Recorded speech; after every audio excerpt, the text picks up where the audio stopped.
Pagsampa mo ng 22, sasampalin ka ng buhay na akala mo dati chill lang. Malalaman mo na yung mga salitang hindi pinupulot ang pera, na dati ay naririnig mo lang sa mga magulang mo. Magtatrabaho ka, magbabayad ng tubig at kuryente. Tapos trabaho, trabaho ulit, paulit-ulit. Mamimiss mo yung batang ikaw, musmos, walang alam sa mundo. May mga gabing bibilangin mo ang oras ng tulog mo kasi akala mo makakatulong ito. Gigising ka para kumayod, umanap ng pera. Perang akala mo sapat na.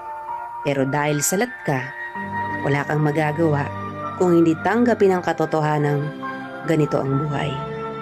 Katotohanang dahil malaki ka na, malaki na rin ang bigat na papasanin mo. Dahil ngayong 22 ka na o 23 o 25 ka, malalaman mong hindi ka na lang nabubuhay para sa sarili mong pangarap.